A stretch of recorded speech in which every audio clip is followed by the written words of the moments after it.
On va parler un peu plus en détail des conditions d'obligation. Mais avant, de toute façon, j'aimerais donner un peu plus de détails par rapport à quelques remarques, on va dire, par rapport à ce qu'il a été dit hier.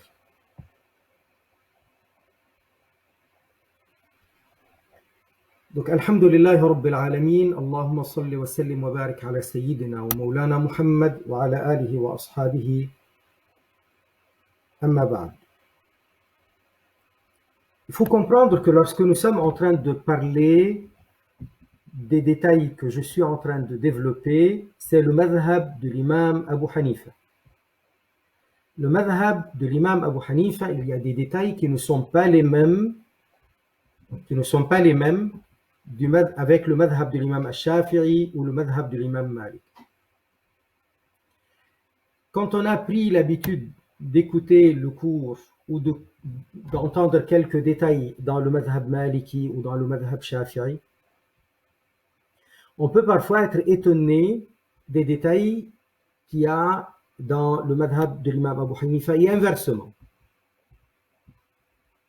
Très bien. Et inversement. Il y a, par exemple, selon les Shafi'iyya, c'est très connu, quelqu'un qui a mangé, qui a bu par oubli, ça n'annule pas son jeûne. C'est la même chose d'après le madhab de l'imam Abu Hanifa. Mais d'après le madhab de l'imam Malik, et pourtant beaucoup autour de nous ici en Europe, ils viennent du Maghreb, et au Maghreb, on enseigne et on pratique le madhab maliki. Donc, ceux-là aussi, ils sont étonnés quand ils entendent que d'après le madhab maliki, ça annule le jeûne même si c'est par oubli. Il y a une différence entre annuler le jeûne et c'est haram. Si c'est par oubli, donc c'est pas haram. Il n'y a pas eu d'interdiction, il n'y a pas eu un péché dans le sens de commettre un péché. Mais quand il s'agit de rupture ou pas de rupture, ça l'est. Il y a donc rupture d'après le madhab maliki. D'un madhab à un autre, il peut y avoir donc des détails. Il faut suivre. C'est un cours. Les ulama des quatre madhab sont de très grands savants et ils savent ce qu'ils disent et ils savent pourquoi ils le disent. Et puis après, il y a les ulama qui viennent par la suite, qui développent. Ils savent qu'est-ce qu'ils disent et ils savent pourquoi ils le disent. Quand on parle par exemple des fard et des wajib et des nafila, il y a dans les obligations deux sortes d'obligations. Il y a ce qu'on appelle fard, il y a ce qu'on appelle wajib. Là, je suis en train de détailler les choses selon les Hanafi. On a fard, les 5 fard.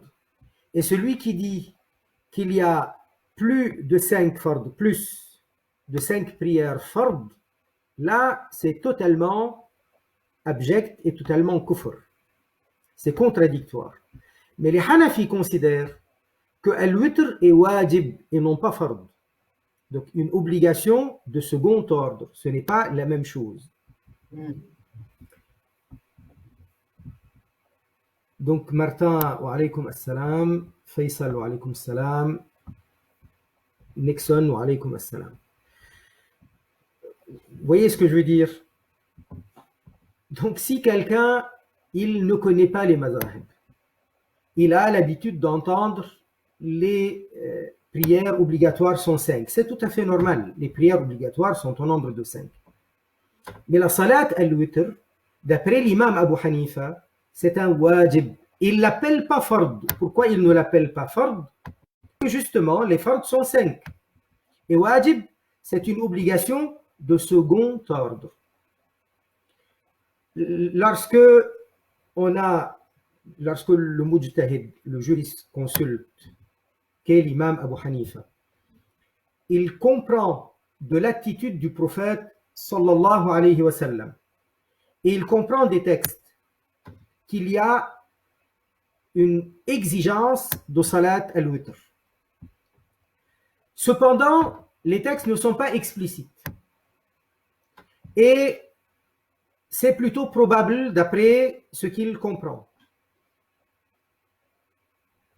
Étant donné qu'il n'y a pas de texte explicite, étant donné qu'il n'y a pas la question aussi de la fiabilité, parce qu'un texte, il est rapporté. Donc, il faut que les textes qui rapportent soient absolument sûrs. Et à partir de là, on définit qu'est-ce qui est fard. Qui le rejette est kafir. Quand il le rejette, on connaissance de cause. Mais ce n'est pas le cas pour al-witr. Donc l'imam Abu Hanifa, il considère ça comme un wajib et non pas comme un fard. D'accord? Et ça, c'est très connu que l'imam Abu Hanifa considère al-witr comme étant wajib et qui doit être rattrapé. Autre chose, les prières qui sont recommandées. Une prière recommandée, elle est recommandée par définition. Donc on n'est pas obligé de la faire. Mais dans le madhab de l'imam Abu Hanifa, une fois qu'on a entamé une prière, il ne faut plus la rompre. On n'a pas le droit de la rompre. Et si on l'arrête, on devra la rattraper. Parce que c'est une ibada. Dans le madhab de l'imam al-Shafi'i, nous avons quelque chose qui est similaire à ça, mais pas dans la prière. On a quelque chose de similaire à ça dans al-Hajj et dans la Umrah. Al-Hajj et la Umrah sont obligatoires une fois dans la vie, d'après l'imam al-Shafi'i. D'après l'imam Abu Hanifa ou d'après l'imam Malik, al-Umrah n'est pas obligatoire. Seul al-Hajj est fard. D'accord? Revenons au madhab de l'imam al-Shafi'i. L'imam al-Shafi'i, il dit, quelqu'un qui fait al-Hajj une deuxième, une troisième, tout ça c'est recommandé, c'est pas une obligation. Tout ça c'est recommandé, c'est pas une obligation. Mais même si c'est une recommandation, une fois qu'il l'a entamé, il n'a pas le droit de l'arrêter. Il n'a pas le droit de l'arrêter. La Umrah, c'est la même chose. La Umrah, une fois entamée, on n'a pas le droit de l'interrompre. Donc, chez l'imam al-Shafi'i, il existe des actes recommandés. Une fois entamés, on n'a pas le droit de les rompre. Chez les Hanafi, c'est pour toutes les adorations qu'on appelle rituelles, que ce soit la prière, le jeûne ou Hajj ou Umrah. Fard, wajib ou nafila, une fois entamés, on ne peut pas les interrompre. Et bien entendu, la gravité n'est pas la même. La gravité, quand c'est al-fard, interrompre, c'est beaucoup plus grave et moindre par rapport au reste. Mais c'est comme ça dans les madhahib. D'accord? Donc, qu'on ne prenne pas les choses avec une logique personnelle, qu'on prenne les choses avec une volonté d'apprendre, de comprendre que disent les ulama. Nous, ce qui nous intéresse, c'est ça.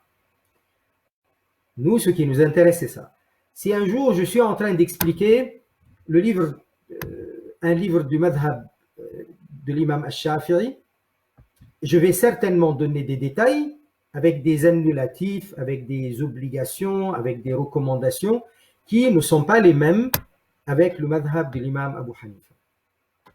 Très bien. Donc, on ne se mélange pas les sujets et qu'on reste avec l'état d'esprit de vouloir comprendre, de vouloir apprendre, de vouloir développer sa capacité à détecter les finesses des détails donnés par les fuqaha. C'est très important connaître les ulum de din. Au passage, donc, il y a une question. Une personne fait la prière sur l'école Shafi'i et puis après, le jeûne selon Hanafi. Ce sont deux adorations totalement différentes. Donc l'une n'a pas d'effet sur l'autre.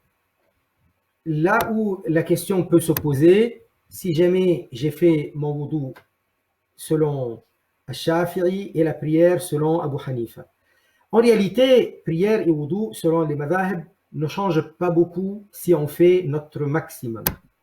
C'est-à-dire quand vous faites al-wudu plus la prière avec les piliers et les recommandations, donc on va tomber juste par rapport à tous. Quand on fait une adoration et on ne fait que les stricts minimums par-ci et les stricts minimums par-là, là on va avoir des problèmes, oui bien sûr.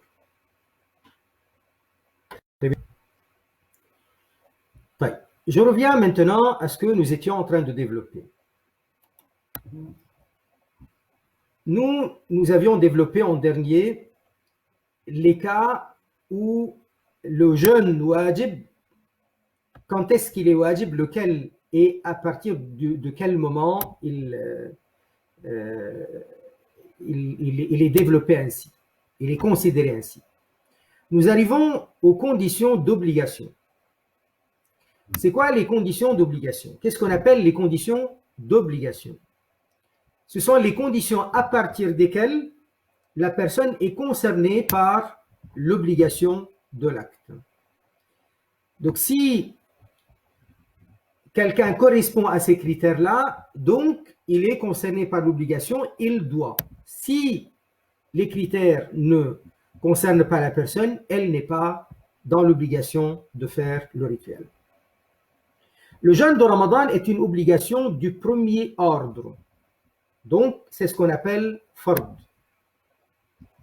Il est obligatoire, premièrement, une fois que son début est confirmé et son obligation concernera alors tout musulman, sain d'esprit, pas fou, pubère ou ayant 15 ans lunaire. Une fois que son début est confirmé et son obligation concernera alors tout musulman, sain d'esprit, pubère ou ayant 15 ans lunaire. Donc voilà les conditions d'obligation. Alors on remarque qu'on a parlé de Ramadan qui a commencé, on remarque qu'on parle d'un musulman parce que le kafir d'origine, il n'est pas appelé à pratiquer avec les musulmans le jeûne de Ramadan, et parce que plus tard, quand il se convertira à l'islam, il n'aura pas à rattraper ce mois parce qu'il était kafir d'origine. Alors, celui qui est murtad, qui est apostat, si son apostasie était depuis avant Ramadan, on ne parle pas de quelqu'un qui a apostasié au cours du jour du jeûne, auquel cas il a annulé, il doit rattraper. D'une manière générale, les prières et le jeûne manqués à cause de l'apostasie, ça veut dire il était apostat avant jusqu'à après le mois. Dans ce cas-là, il n'est pas concerné par le rattrapage d'après le madhhab hanafi. Mais en tout cas ici, on n'est pas en train de parler de l'apostat, juste entre parenthèses. C'est un d'esprit parce que celui qui est mentalement atteint, il n'a plus sa raison, il n'est pas concerné par l'obligation. Donc s'il n'est pas concerné par l'obligation, il n'est pas concerné par le rattrapage. Et il n'est pas concerné par le paiement d'une fidya non plus. Pubère. Et la puberté, c'est à partir de l'émission du sperme ou de son équivalent féminin, le mani, ou alors par rapport aux filles spécialement les règles, à partir des menstrues, ou alors à défaut 15 ans lunaire. Et on remarque qu'on n'a pas parlé de, dans les conditions de l'obligation, on n'a pas parlé de la femme ayant ses menstrues. La femme ayant ses menstrues, elle est concernée par l'obligation, mais elle ne peut pas l'effectuer dans l'immédiat. Comme elle est concernée par cette obligation, elle devra le rattrapage. Si elle n'était pas concernée par l'obligation, elle n'aura pas de rattrapage à faire. Quand on est dans le chapitre de la prière, par exemple, dans le chapitre de la prière, parmi les conditions d'obligation de la prière, il y a que la femme n'ait pas ses menstrues, n'ait pas son haïd, et qu'elle n'ait pas son nifas, ses louchis. Parce que si elle les a, elle n'a pas à faire la prière, elle n'y a pas droit, et ça ne sera pas valable, et elle n'est pas concernée par l'obligation. De ce fait, elle n'aura pas à rattraper ses prières manquées à cause de al-haïd ou de nifas, des règles ou des louchis. Très bien. En ce qui concerne le jeûne de Ramadan, elle est concernée par l'obligation. D'ailleurs, on ne mentionne pas ce détail, on ne mentionne pas ce détail ou cet élément dans les conditions d'obligation parce qu'elle est concernée, seulement elle ne peut pas faire le jeûne dans l'immédiat, elle devra donc le rattraper plus tard. Le mois de Ramadan. Comment commence le mois de Ramadan? Le mois de Ramadan, soit c'est à partir de l'apparition du premier croissant de lune au coucher du soleil du 29e jour de Sha'ban. Donc le mois commence soit à partir de l'apparition du premier croissant de lune au coucher du soleil du 29e jour de Sha'ban. Sha'ban, c'est 29 ou 30 jours. Et donc, le 29e au soir, on va observer. Si on voit qu'il y a le croissant de lune, donc le lendemain, c'est Ramadan. Ceci ne peut être attesté que selon des témoignages oculaires simples. Et ça, je crois, nous l'avons développé hier. On a expliqué que selon Malikiya, il faut 2 témoins, hommes, musulmans, dignes de confiance. Selon les Shafi'i, un seul, ça suffit. Mais chez les Hanafi, non, ça ne suffit pas. Si le ciel est bien dégagé, il va falloir trouver pas mal de monde. Si le ciel n'est pas dégagé, si le ciel il est nuageux, etc., donc là, un seul témoin, ça peut suffire. Toutefois, est concerné par son obligation et non par son effectuation dans l'immédiat, la personne souffrant de maladies ou de douleurs incurables ou affaiblie par la vieillesse au point de ne pas pouvoir jeûner, eh bien celui-ci, il paiera une fidya, une compensation, chaque jour qu'elle manquera de Ramadan au lieu de le jeûner. Le paiement de la fidya. Donc, on vient de parler de quelqu'un qui est souffrant d'une maladie incurable. Beaucoup de gens nous posent la question, ils nous disent, oui, mais voilà, je suis très fatigué, je suis très malade, est-ce que je paye la fidya? On ne paye pas la fidya, on paye la fidya seulement quand on est dans la situation d'une maladie incurable. Ça veut dire que les médecins nous assurent qu'il n'y a pas d'amélioration et la situation, elle ne permet pas de jeûner. Donc, ni on peut jeûner dans l'immédiat, ni on peut rattraper plus tard. Dans ce cas, il n'y a pas de possibilité de jeûner. Il n'y a pas la possibilité de rattraper. Il reste quoi? La fidya à payer. Donc, quelqu'un qui est vieillard et son état de santé est détérioré et il va en se détériorant. Donc, plus le temps passe, plus ça se détériore. Eh bien, celui-ci, la même chose, si son état de santé ne s'améliore pas et ne permet pas de jeûner dans l'immédiat ni plus tard, forcément, il va payer la fidya. Il va payer la fidya au lieu de jeûner car il ne pourra pas rattraper un jour. Le paiement de la fidya doit être fait chaque jour manqué au jour le jour, mais il peut être payé pour tout le mois à l'avance dans le madhab hanafi, ou même reporté pour être payé pour tout le mois à la fin de Ramadan. La fidya et la compassion. C'est quoi la fidya? On va donner quelques détails sur la fidya. Il s'agit de ce que l'on doit payer, soit en remplacement du jeûne que l'on ne peut ni effectuer pendant Ramadan, ni en rattrapage. Donc on vient de le donner ce détail, c'est pour le redire, à cause d'une vieillesse par exemple, qui a affaibli le corps considérablement, qui a affecté la santé de la personne dangereusement. Donc ni jeûne immédiat, ni rattrapage. Qu'est-ce qui nous reste? Le paiement de cette fidya, cette compensation. Ou alors, ça peut être aussi quelqu'un qui est jeune, ou quelqu'un qui n'est pas vieillard, comme on vient de le détailler, mais dont la maladie est incurable et qui ne permet pas de jeûner. Il y a des maladies incurables, mais qui permettent de jeûner. C'est-à-dire, on ne peut pas guérir, mais ce n'est pas quelque chose qui affecte la santé au point de ne pas jeûner. Là, on parle non pas de ça, mais d'une maladie incurable, mais qui ne permet pas de jeûner et qui ne s'apprêtera pas un jour à s'améliorer. Alors, la fidya aussi, ça existe dans le madhab Hanafi, d'autres sortes de fidya, d'autres causes pour la fidya, soit d'une compensation du jour de jeûne ou de prière. Compensation du jour de jeûne ou de prière due au rattrapage qada et dont la mort s'y est interposée.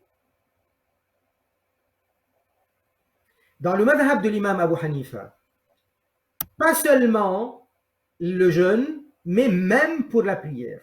Ça veut dire, on devait rattraper, on avait le temps pour le rattrapage, mais on n'a pas fait.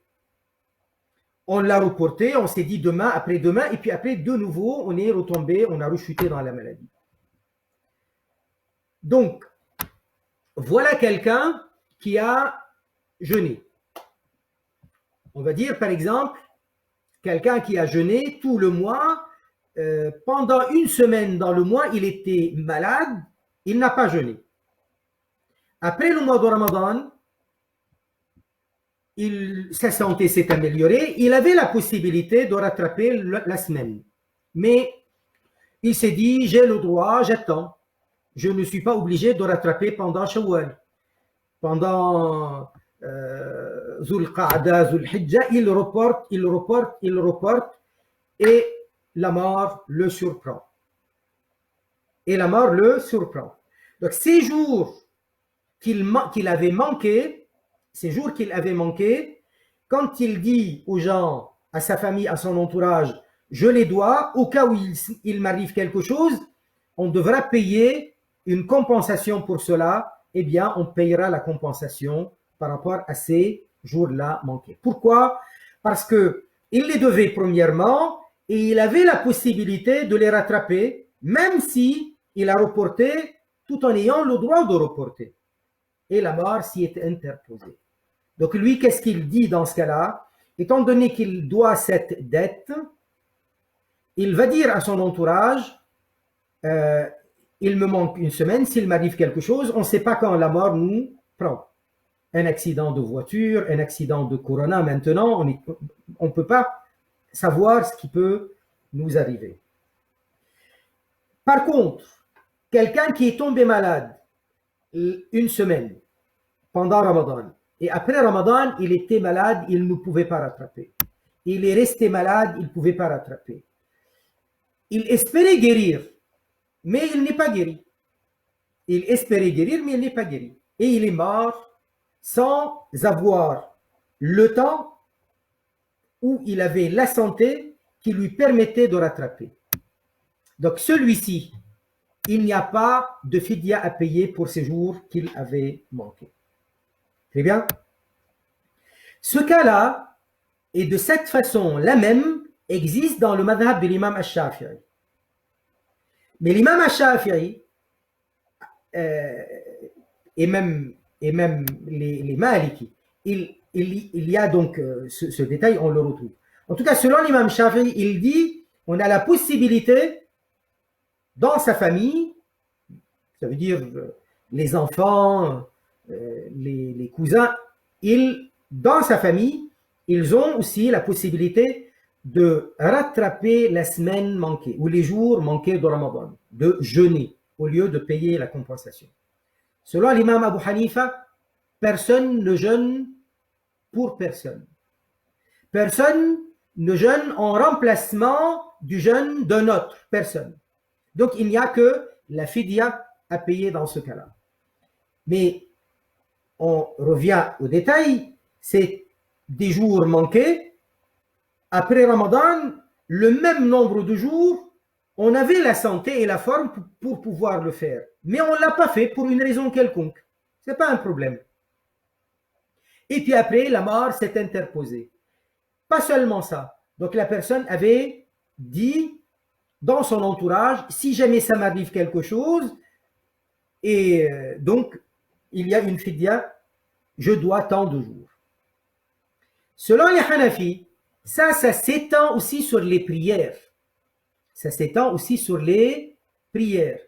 Quelqu'un, par exemple, qui a manqué des prières et il est en train de rattraper, il dit à son entourage, il me manque encore un mois, il me manque encore ceci et cela. Il détermine, et donc au nombre de prières manquées qu'il n'a pas pu rattraper parce que la mort s'y est interposée, il y a une fidya à payer dans le madhab de l'imam Abu Hanifa.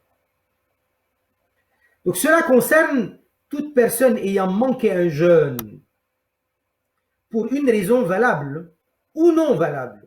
Et elle doit rattraper, elle doit le qada, le rattrapage. Car ayant eu la possibilité physique et le temps nécessaire pour le faire. On vient de détailler cela. La possibilité légale est la pureté de la dame quant au menstru. Parce que si jamais elle sort de Ramadan, elle a les règles ont duré une semaine et après elle tombe malade. Donc elle n'avait pas la possibilité légale.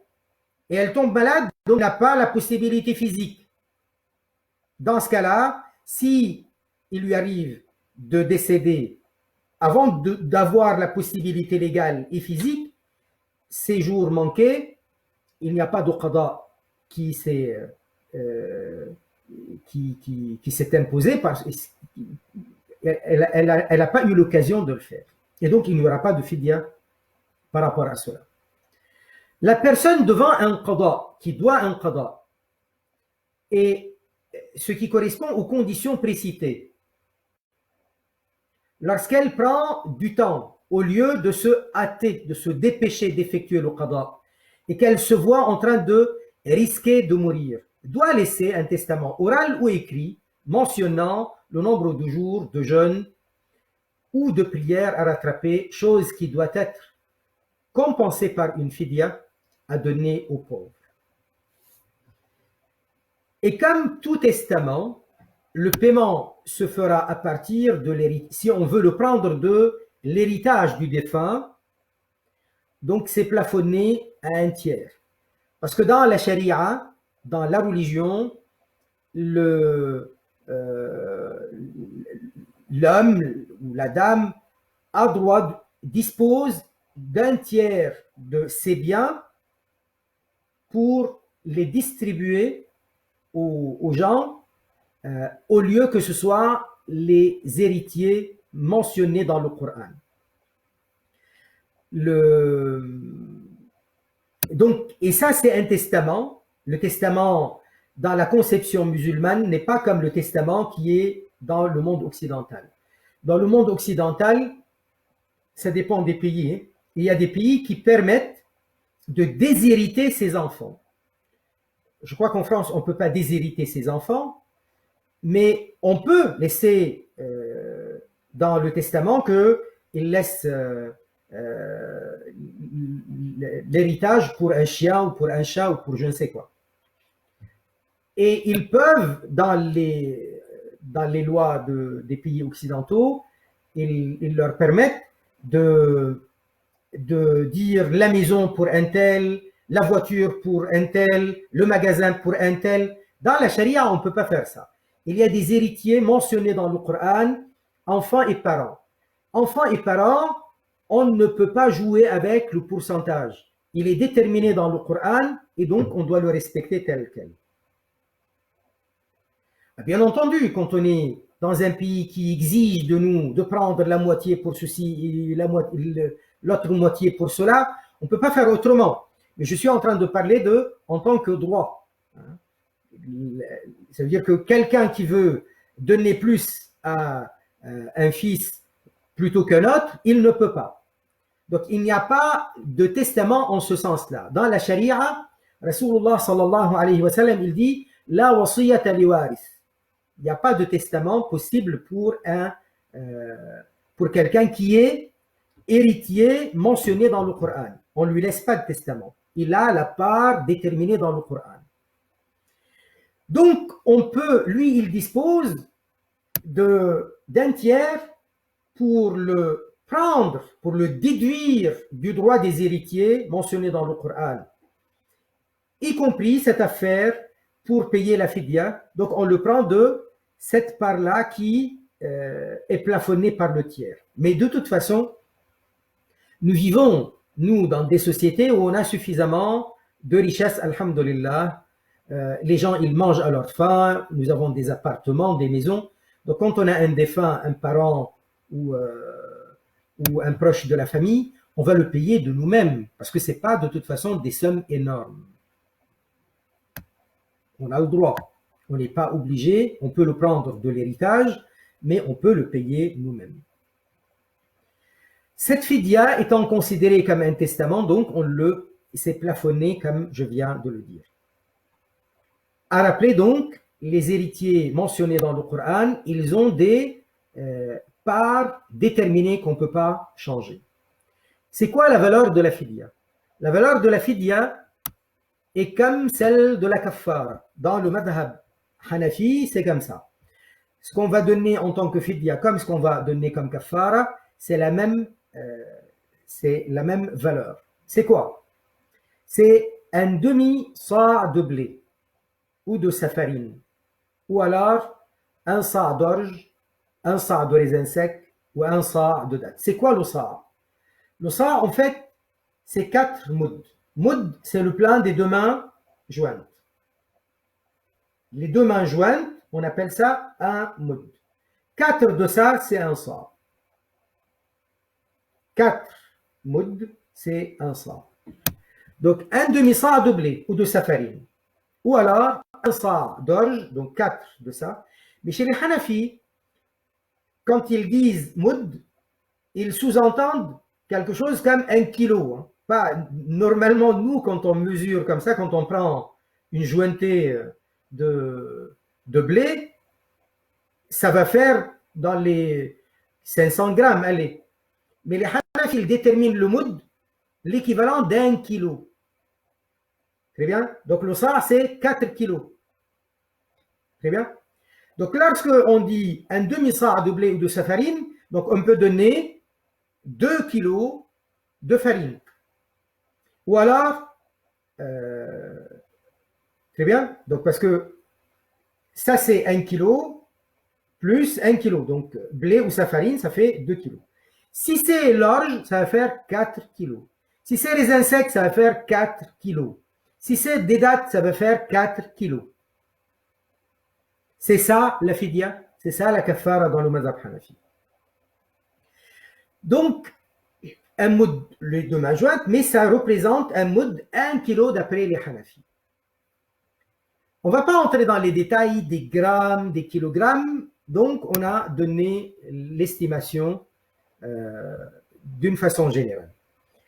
Toutefois, on a le droit, à la place de ce qui précède, de donner l'équivalent en argent. Donc j'ai dit 2 kilos de farine, 2 kilos de blé, l'un ou l'autre. Je peux aussi, à la place des 2 kilos de farine, je peux donner de la monnaie, payer le prix. À la place des 4 kilos d'orge, les 4 kilos de raisin sec, les 4 kilos de dattes, je peux donner la valeur en argent. Très bien. Ça, c'est dans le madhab de l'imam Abu Hanifa. Ce n'est pas le cas d'après le madhab de l'imam Malik. Ce n'est pas le cas d'après le madhab de l'imam Ash-Shafi'i. D'après l'imam Abu Hanifa, on peut remplacer par de la monnaie ou de donner à manger à chaque pauvre 2 repas qui le rassasient. C'est-à-dire à la place d'une fidya, 2 repas qui le rassasient. Ça veut dire que lui-même, il avait envie de manger, il avait besoin de manger et on lui a donné jusqu'à ce qu'il soit rassasié. Donc, si lui, il vient de manger et il n'a pas faim, ça ne marche pas. Il va falloir que le repas soit rassasiant. Ça veut dire qu'il le rassasie. Parce que s'il n'a pas faim, peut-être qu'il va manger un tout petit peu. Ce n'est pas ça qu'il faut. Il nous faut un vrai repas rassasiant. 2, un déjeuner, un dîner par exemple. Ça, c'est à la place d'une fidya. Ceux qui sont concernés par l'obligation du jeûne et non par son effectuation immédiate. C'est la personne, par exemple, qui est souffrante temporairement, une maladie qui passera, Inch'Allah. Donc on attend, même si ça va durer des années, on attend, et à ce moment-là, elle rattrapera. Il n'y a pas de fidya dans ce cas-là. Donc voilà quelqu'un qui est malade, qui est souffrant, qui a eu des périodes où il ne pouvait pas jeûner. L'année est passée, il ne pouvait pas. L'année d'après, il ne pouvait pas. L'année troisième, il pouvait. Il ne paye pas de fidya. Tant qu'il y a la possibilité d'une guérison plus tard, son état n'est pas un état incurable. Son état, il permet de se rattraper un jour. Donc, pas de fidya dans ce cas-là. La deuxième personne, la dame qui est enceinte ou qui allait. De même pour la femme qui est enceinte ou qui allait et dont l'état de santé ne permet pas de jeûner. Soit il y a un risque pour le bébé, soit il y a un risque par rapport à sa propre santé, l'un ou l'autre.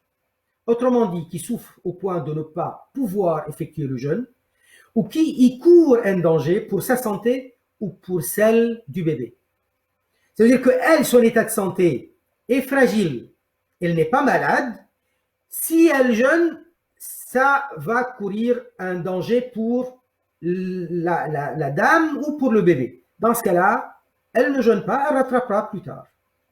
Elle aussi, elle n'a pas de fidya à payer. Même si elle a peur pour l'enfant. Et cette mas'ala, elle est différente par rapport à l'imam al-Shafi'i. L'imam al-Shafi'i, lui, il considère que si la dame elle n'a pas jeûné,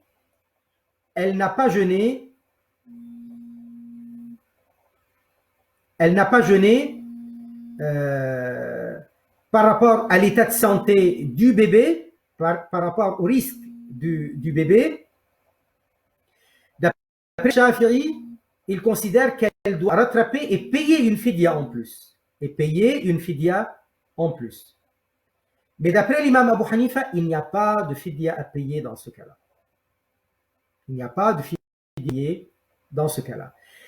Donc, il y a des gens qui ont pris le cours selon le madhab de l'imam Shafi'i.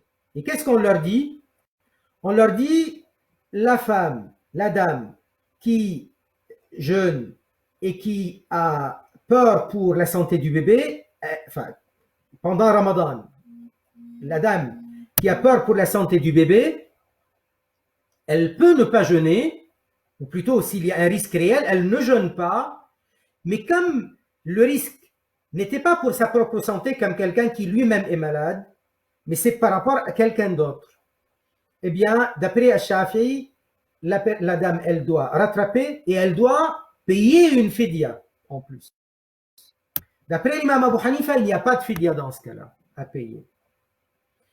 Alors, ceux qui prennent le cours d'après Al-Shafi'i, ils savent que d'après l'imam Al-Shafi'i, il y a un rattrapage plus une fidya. Alors, qu'est-ce qu'ils font? Ils payent la fidya en monnaie. Mais quand on paye la fidya en monnaie, ce n'est pas valable d'après l'imam Al-Shafi'i. L'imam Al-Shafi'i exige que la fidya soit en nature. Ça veut dire du blé, de l'orge, du riz, un aliment de base courant dans le pays.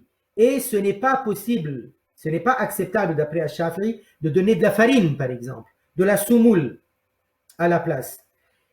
Et pas d'argent à la place non plus. Donc, on ne peut pas payer la fidya exigée par Ash-Shari en monnaie parce que pour que ce soit en monnaie, il faut que ce soit déjà exigé d'après les Hanafi, qui eux-mêmes ne l'exigent pas. J'ai vu là une question. Ça m'a fait quand même peur. Quelqu'un qui m'a dit comment ça les animaux peuvent être des héritiers. Les animaux ne peuvent pas être des héritiers. J'ai jamais dit une chose pareille. Faites attention à ce que vous entendez quand vous écoutez. Jamais de la vie, les animaux sont héritiers. Pas du tout. J'ai dit que en Europe, les Occidentaux, ils font ça.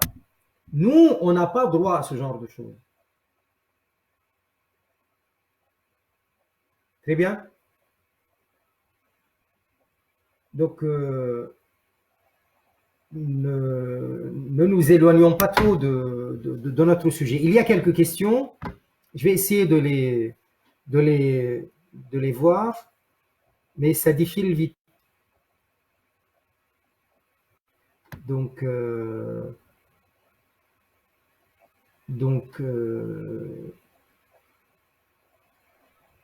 qu'est-ce qu'on dit? Wa alaykoum salam wa rahmatullah. J'arrive pas à retrouver les questions, je ne sais pas. Donc, il y avait une question par rapport à ça.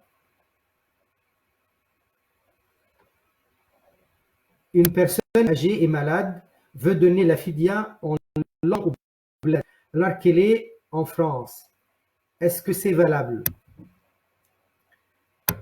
S'il y a des pauvres ici, il ne faut pas envoyer au bled. S'il y a dans la ville où se trouve la personne, il y a des pauvres, il y a des gens dans la misère, il ne faut pas l'envoyer au bled. Si on a du mal à trouver des gens dans la misère ici, pauvres ici autour de nous, et on est absolument sûr qu'il y a des gens dans la misère là-bas, à ce moment-là, on l'envoie. Mais pour l'envoyer, ne l'envoyez pas avec la banque. Ce que vous faites, vous demandez à quelqu'un de la famille là-bas ou quelqu'un qui est un ami de confiance de la payer pour vous là-bas et puis après, vous le rembourserez. Mais la somme elle-même, si jamais on est en train de parler de la fidya selon l'imam Abu Hanifa, comme je disais tout à l'heure, selon Malik et selon Ash-Shafi'i, la fidya n'est pas en monnaie. Donc, on ne peut pas la payer en monnaie d'après Malik ou d'après Ash-Shafi'i. C'est vrai que d'après Malik et d'après Ash-Shafi'i, et d'après Abu Hanifa aussi, pour celui qui est malade et dont la maladie est incurable, tous les trois madhab, même les Hanabila aussi, ils permettent, ils disent dans ce cas-là, il y a une fidya à payer. Et donc, on peut le faire selon les Hanafi parce que Abu Hanifa, il accepte que ce soit en monnaie. Mais on n'envoie pas à travers, par le biais de la banque, vous demandez à quelqu'un sur place de la payer. Ou alors, on fait comme dit l'imam Malik ou l'imam Ash-Shafi'i, on la donne en nature. Et là, ça marchera. Donc, le riz, ça passera très bien. Donc, je reviens aux questions. Quand le papa est vivant, est-ce qu'il peut donner en cadeau comme il le veut? Bayi Sayyid. C'est pas notre sujet, mais je vous dois beaucoup de respect. En plus, vous êtes un Sayyid. Non, le papa, quand il va donner ses biens, voitures, machin, en tout cas, en ce qui concerne l'héritage, c'est décidé dans l'héritage. Il ne peut rien faire, lui. Par contre, quand il va donner des cadeaux, il a le droit, c'est son argent. Il peut donner des cadeaux, mais il ne peut pas faire en sorte de donner à son fils un tel, d'après le madhab d'Abu Hanifa en tout cas. Il faut qu'il soit équitable quand il est en train de donner.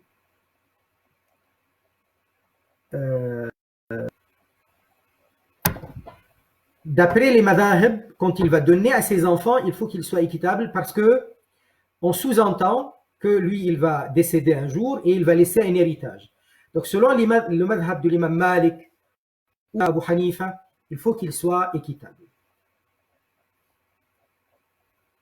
Très bien.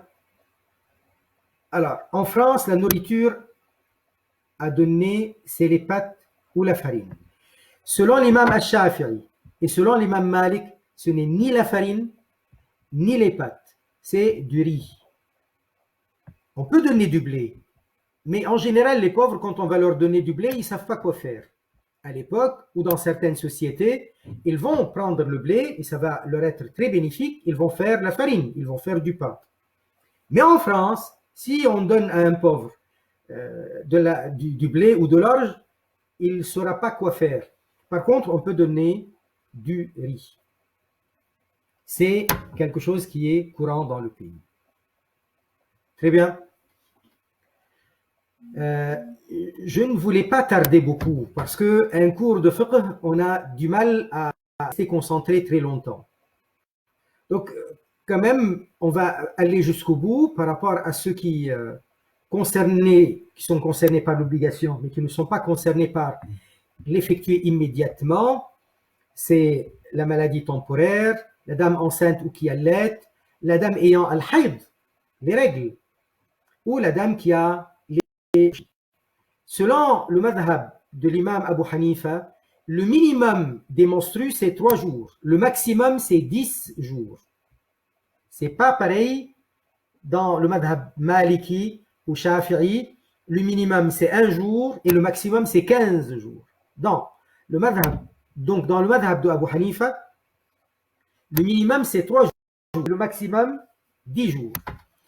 Le minimum de l'intervalle de pureté entre 2 haïd de menstrues, c'est 15 jours. Et ça, c'est dans les autres madhab aussi. Pas d'intervalle maximum. Ça peut être 1 mois, des mois, etc. Si après s'être interrompu, le sang reprend avant d'avoir dépassé les 10 jours, cela signifie que le haïd y est encore. Voilà. Si maintenant il dépasse les 10 jours, d'après Hanafi, ce qui aura dépassé le 10e jour, c'est un istihada, c'est un écoulement irrégulier. Voilà. Donc on ne considère pas les règles, on n'est pas contre la définition médicale, mais dans l'affaire religieuse, on a les définitions religieuses. Très bien. Voilà. La dame ayant un nifas, le minimum c'est 1 goutte, le maximum c'est 40 jours. C'est pas la même chose d'après Malik et d'après Shafi'i, le maximum c'est 60 jours. D'accord? Donc on ne va pas entrer beaucoup dans les détails. Il y a aussi le voyageur. Le voyageur, mais le voyageur c'est celui qui, même s'il se sent en forme au cours du voyage, il a le droit de ne pas jeûner. Mais il est meilleur pour lui de jeûner s'il se sent en forme. Alors, qu'est-ce qu'on appelle le voyage? Le voyage, ce n'est pas dans sa maison, ce n'est pas dans sa ville. C'est une fois qu'il aura quitté les agglomérations, c'est-à-dire les habitations de son village ou de sa ville. Lorsque, d'après les Hanafi, ils exigent que cela soit mais vraiment derrière. Donc on a dépassé largement. Une fois qu'on a dépassé largement, on peut voir la ville, il n'y a pas de problème. Elle est toujours visible, mais elle est vraiment derrière nous. Là, le voyage aura commencé. Je décide de voyager, je suis encore dans ma ville, vous voyez, des villes énormes comme Paris. Tant qu'on est en train de circuler dans les rues de Paris, on n'est pas encore voyageur. Donc attention à ça. Chez les Hanafi, comme chez les Maliki, comme chez les Shafi'i d'ailleurs. Donc, lorsque l'on entame un déplacement, les Hanafi, ils parlent de 3 jours à pied, mais de toute façon, ça tourne autour d'une distance de 80 km minimum. On peut calculer ça de cette façon-là. Une distance estimée à 80 km minimum. Donc le voyage aura débuté une fois qu'on aura quitté la ville, et la ville elle est vraiment derrière nous, le village est vraiment derrière nous. S'il y a 2 villes qui se collent, qui sont liées, bah, à ce moment-là, on est dans la religion considérée comme si on était dans la même ville. Ce qu'on appelle la ville ou le village derrière nous, c'est quelque chose comme 300 pas, 400 pas, quelque chose comme 150 mètres à peu près. Lorsque j'arrive dans une ville et je veux y rester, d'après les Hanafis, si je vais y rester pendant 15 nuits, je vais y passer 15 nuits, je suis résident et je ne peux pas me considérer voyageur. D'après les Hanafis, si j'arrive dans une ville ou dans un village et je veux faire une halte, et cette halte, je vais y passer dans cette ville en question 15 nuits, ça veut dire je suis devenu muqim, résident. C'est pas la même chose d'après les Maliki et les Shafi'i, qui eux considèrent qu'on est muqim à partir du moment où on a l'intention d'y rester 4 jours complets. Les 4 jours complets, ça veut dire sans compter le jour où j'entre dans la ville et le jour où je vais ressortir, repartir de la ville. Donc j'arrive un dimanche. D'après les Shafi'i et les Maliki, ce dimanche-là est le jour d'arrivée. Il n'est pas compté dans les 4 jours complets. Et je vais y rester lundi, mardi, mercredi, jeudi. Et je vais repartir vendredi. Donc lundi, mardi, mercredi, jeudi, 4 jours complets. Pas le jour d'arrivée, pas le jour où on veut repartir. Donc on est muqim à ce moment-là, on est résident. C'est à ce moment-là qu'on doit jeûner. On n'est pas voyageur. Mais d'après les Hanafis, c'est je fais une halte, j'arrive et je veux y passer 15 nuits. Moins de cela, je suis encore voyageur. Donc les personnes précitées ne sont pas concernées par l'obligation d'effectuer le jeûne pendant les jours de Ramadan, étant excusées. Pour le voyageur, on vient de le dire, il est préférable, s'il se sent en forme, de jeûner quand même. Il y a encore un autre détail par rapport à celui qui est voyageur. Pour qu'il se permette de ne pas jeûner, il faut qu'il soit voyageur depuis avant Al-Fajr. S'il a commencé son voyage dans la journée, cette journée, il doit la terminer. Il ne peut pas la rompre. Il doit la poursuivre jusqu'au bout. Donc on a donné beaucoup de détails. J'espère que ça n'a pas été difficile de suivre. Est-ce qu'il y a d'autres questions? Je crois qu'on va... Est-ce que l'on peut prendre le jugement de l'imam Abu Hanifa pour le jeûne, pour nous les femmes, pour nous faciliter le jeûne, et jeûner plus longtemps? Le jeûne, les madhahib, c'est pas l'ADN. Hein? On n'a pas un madhab dans le sang. On apprend ce que disent les ulama et on pratique. La seule chose qu'il faut faire, ou c'est une restriction qui est importante, c'est quand dans la même adoration, je mélange des facilités de l'un et des facilités de l'autre, au point que l'adoration pourrait être affectée. La validité de l'affection pourrait être affectée. Là, c'est pas bon. Mais on n'est pas Hanafi ou Maliki ou Shafi'i dans son ADN. Ça n'existe pas. On apprend et on pratique. Il faut respecter les enseignements des fuqaha et à partir de cela, il n'y a pas de problème. Ça veut dire que si on a toujours l'habitude et on ne connaît pas les règles de la prière selon les Hanafi, mais on connaît les règles du jeûne selon les Hanafi, il n'y a pas de problème. Ce sont deux adorations indépendantes l'une de l'autre. Selon les Hanafi, on ne peut pas rassembler les prières, non. Selon les Hanafi, pendant le voyage, on peut uniquement, on doit, pas seulement on peut, c'est un wajib de réduire les salats de 4 en 2, mais pas de rassemblement. Dhuhr avec Asr, avec Isha, il n'y a pas, d'après les Hanafi.